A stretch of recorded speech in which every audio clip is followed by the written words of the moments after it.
Et salut à tous, aujourd'hui on s'attaque au premier boîtier hybride plein format de chez Canon. Aujourd'hui on va parler du EOS R. Alors le EOS R c'est un petit boîtier plutôt cool. On commence à rentrer sur des gammes pro, on commence à rentrer sur du bel appareil autant en photo qu'en vidéo.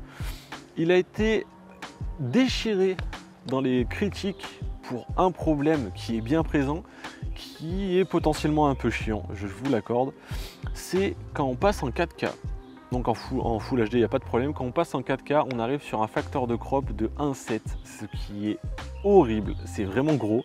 C'est vraiment un gros crop. Mais bon, selon le budget qu'on a, selon l'utilisation qu'on en a, eh ben, je pense qu'on peut faire avec. Je pense que si on adapte les optiques qu'on met dessus, je pense qu'on peut faire avec. Et je pense que ça reste quand même un excellent boîtier pour moins de 2000 euros. On peut le trouver aux alentours de 1800 euros neuf, donc on peut le trouver aux alentours de 1000 euros d'occasion, je pense, peut-être 1002. Un boîtier de cette qualité-là, à 1000 euros, franchement ça vaut le coup. Si vous cherchez un boîtier cool pour faire de la photo, cool pour faire de la vidéo, pas trop lourd, qui peut embarquer toutes sortes d'objectifs, de l'objectif à 50 ou 60 euros comme un 51.8, comme des objectifs sériels de l'espace, comme les RF, toutes les nouvelles montures RF qui sont sorties sont adaptables. Avec la bague d'adaptation EF vers RF, on peut utiliser aussi toutes les anciennes optiques. La preuve, j'ai monté mon 35 art qui va super bien et du coup on a zéro perte d'autofocus. C'est un boîtier qui a 30 mégapixels, 4K 25 images par seconde, en Full HD en 50, donc ça nous permet d'avoir du Full HD avec une slow-mo un peu cool. Donc comme je vous le disais, 30 mégapixels, qui peut aller jusqu'à 10 bits, donc c'est plutôt cool, franchement, il est ultra quali. Vraiment, le vrai problème c'est ça, c'est ce facteur de crop. Et ce qui a fait aussi qu'il n'a pas trop été apprécié par rapport à ce qui se faisait d'habitude, c'est la petite barre ici qui va vous permettre par exemple de gérer les ISO. Sur ce boîtier là, c'est gérer les ISO, donc il faut faire un appui long pour déverrouiller la barre, c'est une barre tactile, et après on appuie à gauche pour baisser les ISO, à droite pour les monter. Et ça, c'est quelque chose qui n'a pas été spécialement apprécié, ça plus le fait qu'il n'y ait pas de roue crantée, que ça soit cliquable. Ça, je vous l'accorde, c'est un peu chiant, mais c'est pareil, on apprend. On se fait la main et avec l'habitude, ça devient quelque chose de pas du tout gênant. C'est un boîtier compact, plutôt léger, qui fait 580 grammes. Donc là, avec la cage, la rotule, l'objectif, la bague d'adaptation, forcément c'est plus lourd. Mais c'est un boîtier qui reste compact, qui reste plaisant à prendre en main, parce que le corps est relativement fin. Mais par contre, la poignée, c'est une bonne poignée. Je veux dire, ça c'est quand même une signature Canon, l'ergonomie, la prise en main, elle est incroyable, elle est vraiment bien. Je trouve que le couple R et 35 art, ça va super bien, c'est plutôt équilibré, c'est assez agréable. L'œilleton, moi au début, j'étais réflexe à mort et je détestais vraiment les hybrides parce que les peu que j'avais utilisés, notamment la 7S2, on avait une latence dans le ton, vraiment, c'est insupportable. Ça, vraiment, à l'époque, c'était vraiment quelque chose qui puait la merde, et je pèse mes mots. C'est vraiment quelque chose qui était horrible. Alors que là, on a vraiment plus de latence. À partir du R, on n'a plus de latence sur le R5, le R6, R7, R10 qui vont sortir, etc. Il y a zéro souci, c'est vraiment devenu hyper agréable. On a un bel écran orientable, ça aussi c'est quand même quelque chose de super cool pour prendre des photos comme pour filmer. On peut le basculer intégralement, ce qui va permettre aussi de se filmer pour tous les créateurs de contenu, pour tous les youtubeurs et tout ça, c'est vraiment top.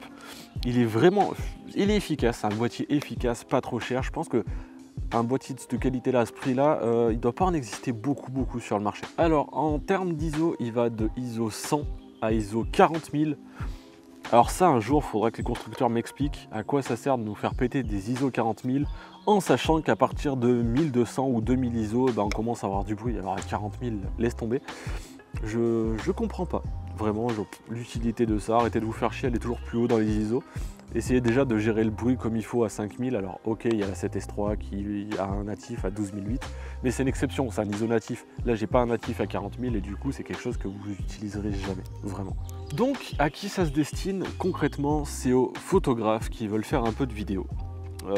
Un peu de belles vidéos, parce que déjà il y a moyen de faire de la très belle vidéo avec ça. C'est sûr que si on le compare à un R5, la plage dynamique sera nettement moins bonne. On va vite avoir des ciels cramés, alors que le R5, on arrive à avoir le sujet nickel et le ciel avec du détail. Là, c'est vrai qu'on va avoir un petit peu de cramé dans les ciels, mais on reste sur un produit vraiment qualitatif. Franchement, je le recommande à tous ceux qui font de la photo et qui veulent justement aller faire de la vidéo.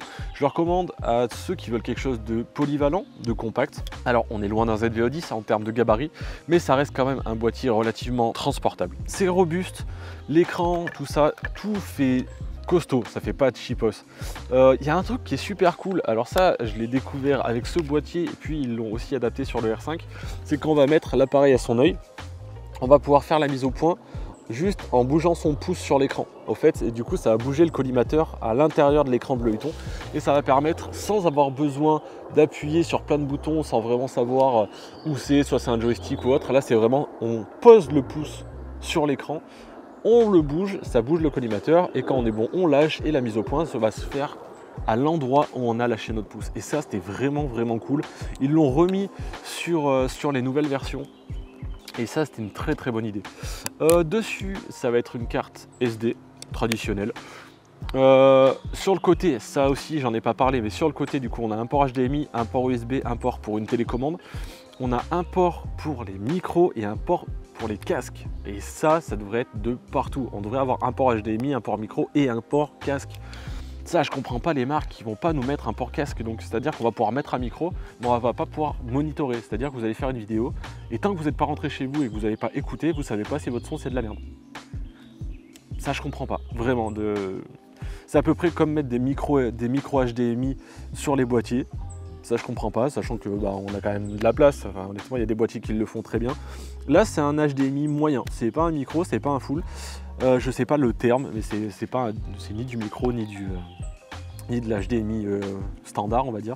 C'est encore quelque chose entre les deux. Ça, pareil, j'ai pas trop compris, mais au moins, il a le mérite d'être là. On peut mettre un moniteur, on peut mettre un micro et on peut avoir un casque. Et ça fait plaisir. Et pour finir, on va parler un peu batterie. C'est les mêmes batteries que depuis le 5D Mark II. C'est des LPE6, alors celles-là c'est des LPE6N, après il y a eu les LPE6NH qui sont sortis, elles sont toutes compatibles. Franchement, l'autonomie des batteries est cool. Si vous partez avec 2-3 batteries, en vidéo je parle, dans la journée, vous aurez zéro souci. En photo, si vous avez 2 batteries sur un mariage, à l'aise. Alors moi je suis un mec stressé, dans mon sac je dois en avoir 27, mais il faut savoir que j'ai potentiellement 2 boîtiers Canon qui peuvent tourner, je peux avoir aussi 2 moniteurs dessus qui embarquent des LPE6. Ça, le bon combo quand vous embarquez un boîtier comme ça, c'est le F6 Plus de chez Fieldworld qui embarque les mêmes batteries, c'est-à-dire que vous avez un moniteur qui utilise les mêmes batteries que votre boîtier. C'est fini de se faire chier avec des batteries différentes pour chaque élément. Ça vraiment, ça a été super malin de leur part. Donc pour faire un petit point, très bon boîtier, un prix correct. Il a des défauts, c'est sûr, mais quand on veut pas lâcher 5000 € pour acheter un R5, forcément on a du matériel un peu moins performant sur tous les aspects, mais ça reste un excellent boîtier. Si vous n'avez pas trop les moyens et que vous commencez, c'est une excellente première caméra. Si vous avez déjà un R5 et que vous ne voulez pas investir trop cher, c'est une excellente bicam. Dans tous les cas, c'est quelque chose que je conseille vraiment. Essayez de voir si vous pouvez les trouver d'occasion, essayez de voir si justement aux alentours de 1000-1200 € d'occasion, vous pouvez les trouver, il y a moyen. Franchement, j'en ai déjà vu passer. Et sinon, 1800 €, c'est un super boîtier qui vous suivra pendant très longtemps. Moi, de plus en plus, je conseille de mettre directement une cage dessus, une vitre sur l'écran du dessus et sur l'écran principal. Et après, vous êtes embarqué, c'est solide et vous aurez zéro problème. Moi, mon R5, c'est à peu près la même fabrication. Il est tombé un nombre de fois incalculable et il va super bien. C'est vraiment du bon matériel, c'est du matériel professionnel. Donc, vous pourrez aussi faire des prestations pro avec ce matériel. Voilà, moi je vous le conseille, ça reste mon avis. N'hésitez pas à me dire si vous avez d'autres avis en commentaire. Franchement, je suis hyper chaud pour débattre sur ce genre de matériel parce qu'il y a plein de gens qui ont des avis différents. Juste une chose, si vous voulez tuer l'appareil parce que vous êtes Sony friendly ou Fuji friendly, ça m'intéresse pas. Par contre, si vous avez des vrais arguments pour dire pourquoi il est bien, peut-être mieux que ce que je dis, ou pourquoi il est moins bon, ça sera avec grand plaisir. Sachez que sur cette chaîne, même si on a le running gag de tailler pas mal Sony, j'ai beaucoup travaillé avec Sony, j'aime particulièrement Canon parce que c'est ma marque avec laquelle j'ai commencé, mais j'apprécie aussi plein d'autres marques, il y a plein de marques vraiment qui me font vraiment envie, donc on va rester vraiment sur des conseils pour les gens qui aimeraient éventuellement acheter ce genre de boîtier.